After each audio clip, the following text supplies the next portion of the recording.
it's acceptable. Got you. Alex, when you look at the 48 minutes as a whole, what are some things that stand out to you as areas that you got to improve on in game two that prevent you from even being in a late game situation like that? Yeah, just some execution stuff, controllables for us. Gave up too many second chance points, gave up too many,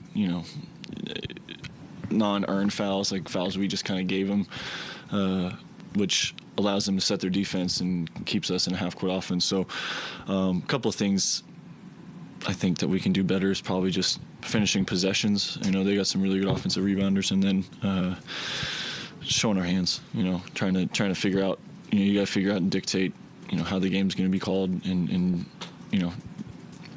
try and formulate a plan defensively to negotiate with that, and we didn't do a good enough job with that tonight. AC, just what was your perspective of those last 15 seconds or so of game clock, the fouling up three, the decisions behind that, and the sequence that sort of won them the game with AG's three? Yeah, so I think the first one was me on Jokic, which was maybe a quick whistle on it. Like, I don't even know if it was really a foul compared to how the playoffs have been called recently, in the first round at least. So regardless, we wanted to foul, up three. That's a strategy that we've talked about doing. So get him to the line. Then we execute. Shea makes 2 free throws. I probably could have let Gordon dribble a couple more times, run some more time off the clock before I fouled again. But at the same time, we've talked about, when in doubt, just make sure you get the foul done. And then, Chet missed a couple free throws. We were aware of time and score. They didn't have timeouts. They were going to go regardless. So we were ready.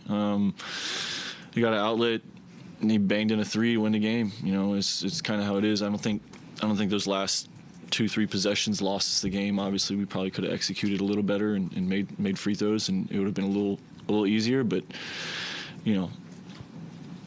5-6 minute mark down to the 1 minute mark probably could have been a lot better, and it would have not been coming down to that. And I know you mentioned that those last few possessions probably are not the reason you lost that game, but the position Chet is put in, it feels like a heavy position for a second-year guy just to miss a couple free throws and then have to get back and see the game-winning 3 shot over him. Like, what's your sort of message to him after that? Yeah, he's in there for a reason.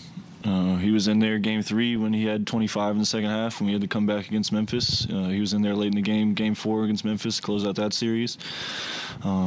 We trust him. We believe in him. There's a reason that, Mark puts him out there, and I felt confident when he caught the ball to go shoot the free throws. Sometimes the ball doesn't go in, and you got to try and make a play. And, what are the percentage chance of Chet missing 2 free throws and then Gordon making a contested above the break 3 for game? It probably is in our favor, and yet it didn't happen for us, right? So, again, don't think it goes to that. I think it goes to the 5 minutes before that. But, super confidence in Chet. Like, that's unwavering. When you look at those 5 minutes before that, what do you think are the primary factors on you guys, blowing a 14-point lead? Yeah, just those things I mentioned earlier, not finished possessions. We gave them too many free throws where they didn't have to earn it. We couple fouls here and there. You toss a coin up and see if they're fouls or not. That kind of isn't in our control. But just being able to finish possessions, because they would get either an offensive rebound and a tip in or free throws and then go set their defense. And now we're working really hard to go against, their cross matching and the stuff they're doing. So kind of, beating a dead horse, but like finish possessions, don't foul. Hey, Alex, I think Shea was asked about the team's response in Game 2, and I think he said it's going to be fun. How curious are you to see what this team is made of going into Game 2 after losing like this, after not having a lot of adversity in this fashion in the regular season? Yeah, it's the fun part about basketball, going out there and competing. Like, that's... I really wish we would have won tonight, but, I have fun playing basketball tonight. Like, I love competing and playing basketball. Like, I want to win more than anything, and losing sucks. And giving that game away doesn't feel good. But, perspective, we're getting the chance to go play in the playoffs, Game 2 in the second round on Wednesday. Like, that's... What more can I ask for than that? I had plenty of years where I didn't even get to play in the postseason. You know, I had to go to Miami twice and lose and go home and have a long summer. So I'm playing basketball in May. I'm excited about the opportunity. Yeah, Alex, you guys, as expected, the bench dominated. Denver's not a deep team. Didn't work out for you in the end tonight, but how much can what you guys did as a bench, how much can that play out, do you think, the entire series? Yeah, I mean, I think just continue to have an imprint on the game with the guys that we bring in that situation, and a lot of that is, you know, putting me and Case in, and then Wiggs out there, sometimes Isaiah Joe, and then depending on, you know, what big is out there with us, and then throw Dub in. We just have good symmetry, good synergy, good chemistry to be able to like play off each other, speed other guys up, and get out in transition. I think that's, you know, where we thrive. And like I said earlier, if we don't foul them and we rebound the ball, we have more chances to do that. Alex, I was wondering about the strategy. You guys were so effective against Joker early. It seemed like just, I mean, I think he committed 7 turnovers. You guys really had it going on him. And then late, he was getting to the hoop really, really easy.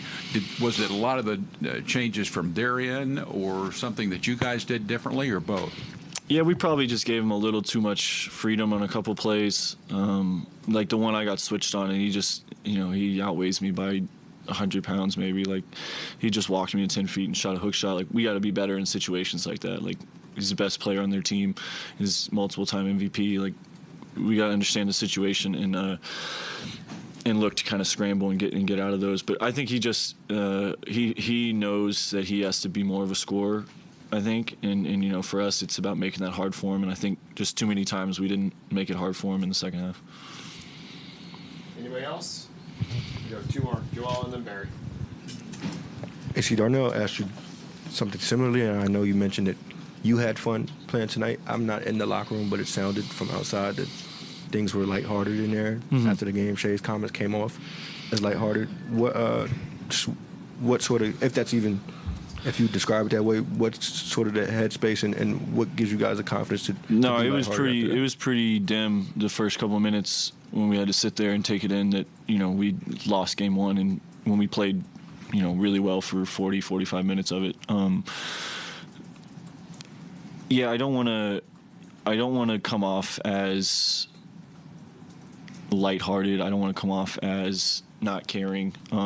There's a deep-rooted care factor in this team, and guys want to win, and we want to play deep in the playoffs and win the last game. Like, that's why we're here. We're here to compete and to do that. That being said, you know, it's a team to first team to 4 games, and they have 1 and we have 0. So from there, we got to move forward, regroup, see what we can do better, and go get the one on Wednesday. Yeah, Alex, I asked Shay and Jalen about this. He gets the breakaway dunk on the inbounds play with 10 seconds left. Put you up 3. Jokic is out of the game because they don't want him to foul.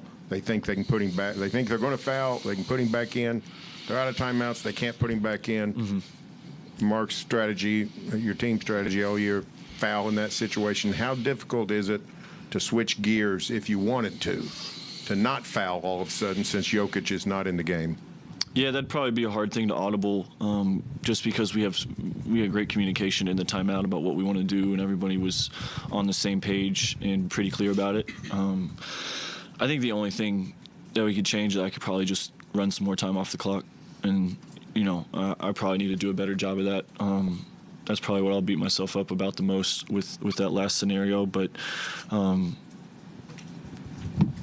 like I said, you don't want to be in that position. You do stuff well enough the minutes leading up to that, and you don't have to worry about the last 10 seconds. And a lot of focus goes into that strategy to foul up 3 and how we executed it and all that. But again, the game wasn't won and lost in the last 15 seconds. We had plenty of opportunities before that to win the game.